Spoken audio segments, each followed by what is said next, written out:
Well, hello, my East Providence friends, and welcome back to Mrs. McCarthy's Book Club. I know you've probably been hearing a lot about people called first responders. So that usually includes firefighters, policemen and women, and our doctors and our nurses, and others as well. But I wanted to read you a nonfiction story today about one group of those first responders. So let's go ahead and get started. This is called Firefighter by Angela Royston. So here we go. I'm going to show you as much of the pictures and the words as we can. Ready? It is busy at the firehouse, even when there is no fire. Liz is checking the hoses. She wants to make sure they screw tightly to the truck. Wow, I wonder if she'd be checking that. What do you think would happen if the hose was loose? You're right. Then it would probably go off the truck and not enough water would get through. So it's important to check that. Here we go. Dan is polishing the fire truck wheels. Anthony is upstairs in the kitchen looking for a snack. He is always hungry. Suddenly, a loud noise makes him jump. What that loud noise might be? What do you think? You are so smart. That's right. The alarm is ringing. Here we go. It goes like this. Ring, ring, ring. It is the fire alarm. Anthony slides down the pole. Thud. He lands hard, but the thick rubber pad on the ground cushions his feet. Oh, here's one of those little things I was talking about. This box is called Ready for Action. Pants are kept rolled down over boots to save time.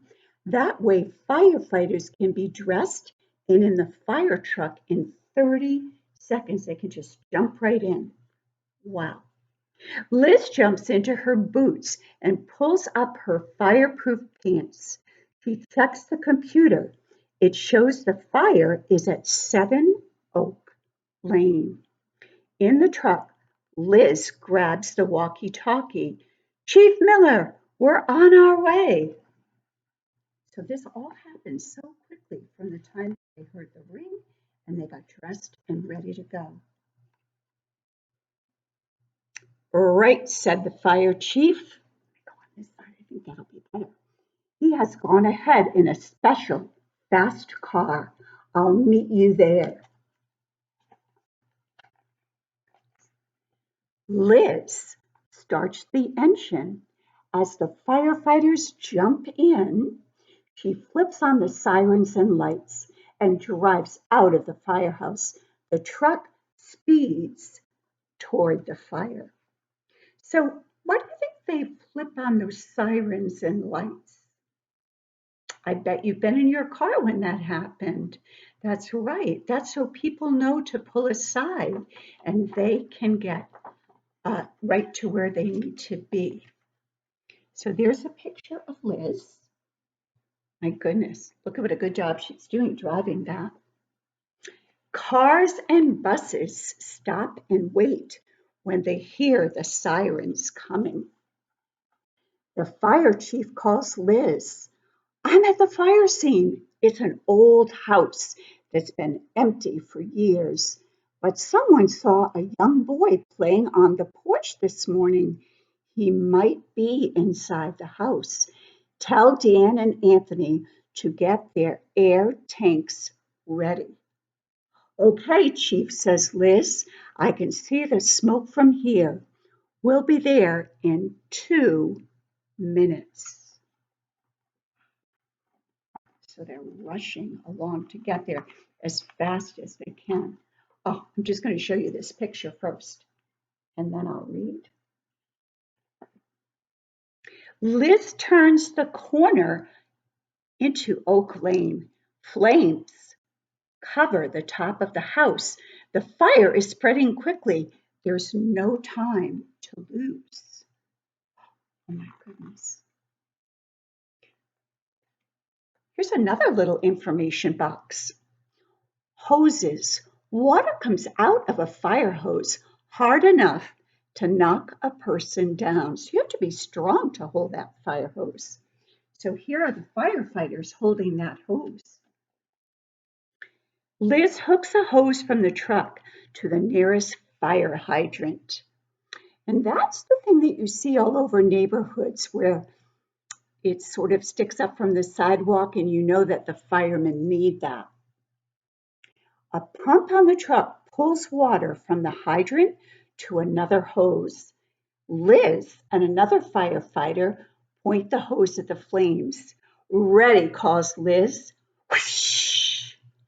They hold on as the water shoots out, because remember how strong that water is when it's coming through that hose. Oh, I love this. Is another little information box. Breathing equipment. Fire gives off deadly smoke. Firefighters wear air tanks and breathing masks inside a burning building. Anthony and Dan are ready to search the house. They have put on their air tanks and face masks. Each tank holds 40 minutes of air. So they have to be aware of that time. They've got 40 minutes of air. That's not much time. The boy's name is Luke, the chief tells them. Right, says Anthony. He grabs a hose. Let's put the wet stuff on the red stuff, says Dan.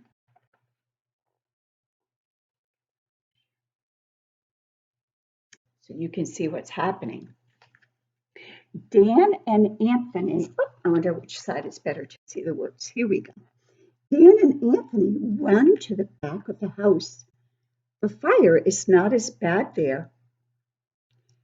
Dan feels the back door. If it's hot, flames could leap out. But when he feels it, it's cold. It's cold, says Dan. They step inside. Thick black smoke is everywhere. Anthony shines his flashlight around. Luke, Luke, he calls. No one answers. I can hear fire upstairs, says Dan. The fire has damaged the staircase. It could fall down at any time. They climb up the stairs very slowly. They just want to be sure that it's safe. Wow, look what's happening outside. Outside, the outriggers are set down on the ground. So that's what you see from the truck. It's sort of like legs that come out to support the truck so it doesn't tip over. Outriggers are like legs. They keep the truck steady as the ladder is raised. The ladder goes up like a telescope to the top of the house. A hose runs up the side. The firefighter on the ladder shoots water down on the fire. The flames cackle, crackle, and hiss.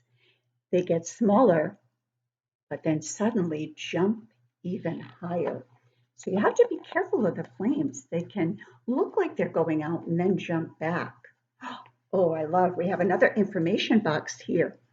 This is called a hard hat, and that's what the firefighters wear. Hard hats. Firefighters' helmets are made of hard plastic. A wide brim helps to keep sparks off their necks. So sparks of fire won't get back there. So let's see what happens. Inside the house, the fire rages. That means it keeps going when you hear rages. It is hot enough to melt glass. Anthony sprays water on the flames. Fire has made the house weak. So when all those things are getting burned, all the strong wood, it gets weakened with the fire. It could come down any second, says Dan. We must find Luke. Boom! All of a sudden, a beam crashes down near them, but their helmets protect their heads. Crash! Another beam is falling. Quick, says Anthony, we're running out of time. So remember, they had that only 40 minutes of air and they've got to listen to the sounds. I wanted you to see this whole page too. I love this little box, another information box. Firefighters' axe. Axes have been used by firefighters since the earliest days of firefighting. They come to another door, but it will not open. Dan swings his axe at the door once, twice, 3 times. Oh no, it's jammed, shouts Dan. The roar of the fire is so loud they can hardly hear. We'll have to use the electric saw. So they have something even stronger than the axes. And here it is. It's called the sharp cutter. The electric saw runs on batteries. It can cut right through the roof of a car like a can opener. So look at the firefighter carrying it in. Anthony switches on the saw. Ooh, it's very loud. He cuts a hole in the door big enough to climb through. Luke, calls Dan. Luke, where are you? But the room is empty. Suddenly, the chief calls, get out now. The roof is weak. It's coming down. Oh my goodness, look at that. Dan and Anthony race downstairs. They get out just as the roof falls in. We didn't find Luke, yells Dan. He's okay, said the chief. We just found him up the block. Oh, phew, said Dan. Good news. Hours later. Takes a long time. Hours later, the flames are out. Anthony sprays water on the parts still glowing red. He is tired and dirty and very hungry. Liz winds the hoses back onto the truck. Finally she rests. She is tired too. It's a lot of hard work.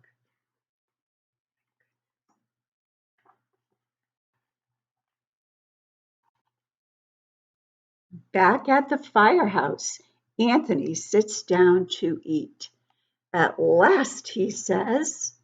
Suddenly, a loud noise makes him jump. Dinner will have to wait, laughs Dan. What do you think that loud noise was? That's right, the alarm again. Ring, ring, ring. So off they go again. And some days they have days like that where it's one after the other. And other times it's not as busy.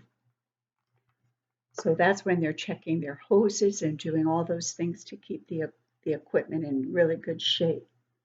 So, do you know what to do if a fire starts in your home? Don't wait until it happens. So these are these little bullets. 1, 2, 3, 4. 4 simple things you can do at home. And hopefully you'll never have to do them, but being prepared is a good thing. Sit down with your family now. Talk about how you would get out of the house. Plan at least 2 ways out of every room. Decide where you will all meet once you get outside. A fire drill now could save lives later. And just like in school, we have fire drills. You can sort of do that with your family at home. And I think it's very important that we listen to this good advice from one of our first responders. firefighters.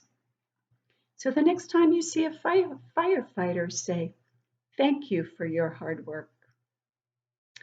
Goodbye, my friends. Remember, until next time, always keep enjoying the pleasures of a good book and try your best. I know you do. See you next time. Bye, my friends.